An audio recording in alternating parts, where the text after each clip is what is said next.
Alors bienvenue dans ce cours qui va vous montrer quelques petits tricks sur le terminal, vraiment de quoi être un peu plus confortable. Alors pour ça, je vais utiliser un autre shell que j'utilise là aujourd'hui. Moi j'utilise ce shell qui s'appelle ZSH. Vous avez probablement plutôt Bash. Alors, pour moi qui suis situé ici, peut-être que vous avez un autre emplacement, mais du coup qui doit ressembler peut-être un peu plus à ça, à moins que vous l'ayez déjà modifié. Moi en tout cas de base il ressemblait à ça. Alors, quelques petits tricks intéressants. Je vais mettre ma feuille, ça j'oublie rien. Alors par exemple, si je commence à écrire une très longue ligne, là je me dis zut, j'ai mal écrit le mot longue. Et ben je vais appuyer sur Alt, et avec les touches fléchées gauche et droit, je peux parcourir ma phrase de mot en mot. Donc là je vais à la fin de longue, j'ai plus qu'à corriger. Là je vois, ah non j'ai mal écrit écho, normalement il y a un C. Alors je vais pas appuyer sur Alt et aller jusqu'à la fin de la ligne, voilà, comme ça. Je me remets ici, je vais faire CTRL A. CTRL A ça me renvoie au début de la ligne. Et là je peux corriger. Si je veux la fin de la ligne, je fais CTRL E. Voilà, donc CTRL A, CTRL E, je peux aller d'un bout à l'autre de la ligne. Si je veux par exemple supprimer toute la partie droite de la ligne, je fais CTRL K. Et CTRL K, tout ce qui est à droite du curseur, ça disparaît. Si je veux supprimer tout ce qui est à gauche de la ligne, je fais CTRL U. Et là, tout ce qui est à gauche, pas de la ligne, mais tout ce qui est à gauche du curseur, la partie gauche de la ligne d'après le curseur, est supprimée. Et là, voilà, je peux supprimer ça. Si je veux, par exemple, voilà, je fais quelques petites commandes. Voilà. Si je veux maintenant cleaner l'écran, parce que parfois vous me voyez, il y a mon terminal qui remonte tout en haut, il n'y a plus rien, il y a tout qui disparaît. Je fais CTRL L. Et hop, automatiquement, ça clean mon terminal. Si je veux, alors là, je vais passer sur mon shell. Ah bah tiens, si vous vous amusez à aller de shell en shell et faire des trucs un peu bêtes comme ça, au lieu d'avoir à exit le shell à chaque fois à la main, voilà, c'est un peu rébarbatif, vous faites CTRL D, CTRL D, CTRL D, et à chaque fois, vous quittez le shell. Si je veux maintenant rechercher des commandes, alors, vous pouvez soit remonter avec la touche fléchée l'historique des commandes, ça peut être un peu long. Si vous venez de faire la commande, vous la retrouvez très vite, voilà, comme ça je peux retrouver quel était mon shell. Mais si vous recherchez une commande en particulier, mais que vous savez plus trop à quel moment elle a été faite, vous pouvez faire CTRL R, là c'est la recherche inversée. Et par exemple, je me rappelle, je dis, ah j'avais utilisé la commande chmod, mais je sais plus comment. Alors je peux faire chmod, voilà, je commence à écrire chmod, il m'auto-complète la première occurrence qu'il trouve. Et là, je me dis, ah non, c'était pas ce chmod là, c'était un autre. Et bah, je peux faire CTRL R plusieurs fois, il va me remonter l'historique de toutes les commandes qui commencent par chmod. Enfin, que j'ai effectué en tout cas. Plus besoin. Maintenant, il y a l'autocomplétion. Alors, je vais la montrer sur Bash, parce que moi, elle est un peu différente. Je vous montrerai après à quoi elle ressemble. Mettons, j'ai envie d'aller dans Downloads. Download, ça commence par un D majuscule. Donc je vais faire CD, D majuscule. Et là, je vais appuyer sur Tab. Alors là, j'appuie 2 fois. Et là, le shell me dit, écoute, il y a une petite ambiguïté, je peux pas t'auto-compléter ton mot. Il faut que tu choisisses entre desktop, document, download. Alors je sais que c'est pas desktop, donc j'appuie sur O. Là, j'appuie encore 2 fois sur Tab et il me dit, écoute, il y a encore un problème, il y a encore une petite ambiguïté. T'as le choix entre document et download. Alors j'appuie W parce que moi je veux download. Là, il n'y a plus d'ambiguïté. Et il m'auto-complète download. Après, moi, je peux continuer. J'appuie 2 fois encore sur Tab, sur la tabulation. Et là, elle me fait IA. Et je me dis, mais j'ai pas de répertoire qui s'appelle IA dans mon répertoire download. Qu'est-ce que c'est que ça? Donc, j'appuie 2 fois sur Tab. Là, elle me dit, écoute, si tu veux continuer, tu peux. Mais il faut choisir entre yaourt et yay. Je fais, ah bon, d'accord, bon, bah, je vais prendre yay. Et là, je peux aller dedans.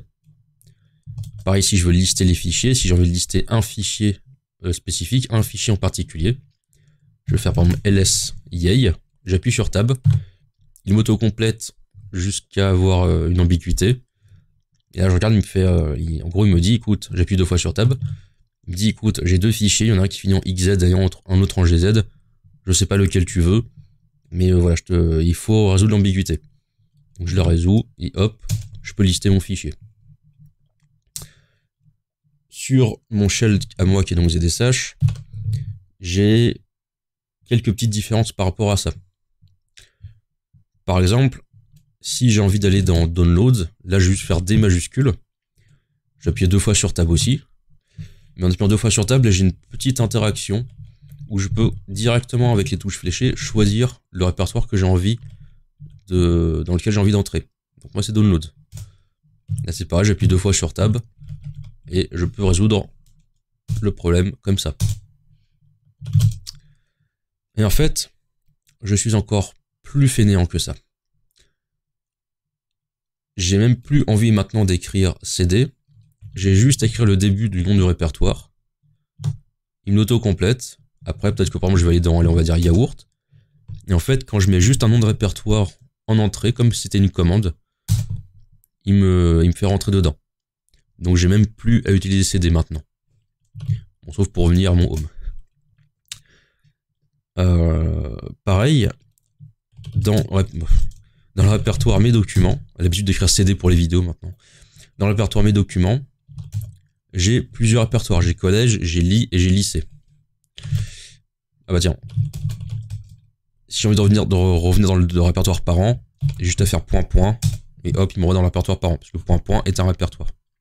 Donc maintenant, j'ai envie d'aller, on va dire, dans document / lycée. Donc dans le répertoire lycée qui se trouve dans document. J'ai juste à faire D / L Y. Et là, il va auto-compléter, il va trouver où j'ai envie d'aller. Parce que le seul pattern qui commence par un D et qui finit par L, qui est une fin de répertoire et un nouveau répertoire qui commence par LY, c'est document lycée. Donc là, avec Tab, j'auto-complète et je rentre dans mon répertoire lycée. Ça c'est pas ce que je voulais faire. En revanche, si je voulais aller dans un répertoire qui commence par L et quand tu veux que tu t'arrêtes, ouais. Si j'ai fait D / L, et encore je peux même faire ça, D / L, là il va me dire, écoute, faut que tu résoudes l'ambiguïté. Je fais, ah oui, non, c'est le lycée où je voulais aller. J'avais oublié que j'avais le répertoire lit qui était là. Voilà. Donc j'ai aussi fait ça comme configuration. Une autre qui est assez rigolote. Si par exemple j'écris un peu trop vite, je veux faire LS, mais j'écris SL. ZSH va me corriger, me dire, écoute, t'as pas plutôt envie de faire LS?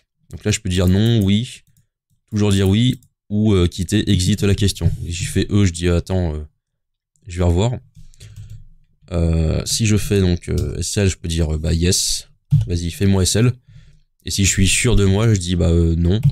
Mais du coup, il va me dire, écoute, j'ai pas trouvé ta commande, je sais pas vraiment ce que je dois faire. Et voilà. Le all, c'est pour que ça s'applique automatiquement, j'ai pas envie de faire ça pour le moment. Bon, ça sera recorrigé, à rechanger, mais bon, là, j'ai pas envie. Voilà. C'était donc ma configuration de ZSH. Alors, pour ce faire, que ce soit pour bash ou ZSH, il y a un fichier de configuration. Pour ZSH, pour bash, pardon, c'est le fichier bashrc. Et là-dedans, en fait, il y a du code qui permet de le configurer. Tiens, voilà. Par exemple, je vais modifier le fichier. Là, vous voyez que si je vais dans document lycée, j'ai tout le répertoire, j'ai tout le chemin qui s'écrit. En fait, au début, il n'était pas comme ça. Ils avaient encore changé la façon de faire. J'ai pas compris sur le coup. Donc j'ai dû aller regarder dans le fichier, voir ce qu'ils avaient fait. Et eux, en fait, ce qu'ils avaient fait, c'est qu'ils n'avaient pas mis un W minuscule ici. La seule différence entre les deux dernières lignes, c'est que là, c'est un W minuscule, là, c'est un W majuscule. Donc là, je remets le majuscule. Je remets la configuration à jour. Voilà. Et là, si je vais dans document lycée, j'ai plus que le nom de répertoire où je me trouve. Mais ça, j'avais pas l'habitude quand je suis retourné sur Bash récemment. Donc je vais faire tout BWD pour savoir où je suis. Donc moi, j'avais remodifié pour les besoins des vidéos pour que ça m'affiche le répertoire complet. Bon, maintenant, j'en ai plus besoin parce que je suis sur ZSH. Pour ZSH, c'est pareil, vous prenez le nom du shell. ZSH, vous rajoutez RC. Voilà, le fichier existe. Alors moi, il est bleu pour une couleur technique parce que j'ai fait des trucs. Enfin, bleu pastel, je veux dire. Mais voilà, ça reste un fichier normal, je vous prouve. Voilà, c'est un fichier, mais en fait, qui renvoie sur un autre fichier qui se trouve ailleurs. C'est juste ça. C'est un lien symbolique, c'est un raccourci. Donc voilà, donc je vous invite à regarder selon votre shell comment le configurer depuis votre bash RC, ZSHRC ou autre chose selon votre shell. Moi, je vais lancer du coup une playlist pour ZSH où je montrerai quelques petits tricks, quelques configurations, des trucs assez sympas, des petites nouveautés qui peuvent aider au jour le jour. Je vous dis donc au prochain cours.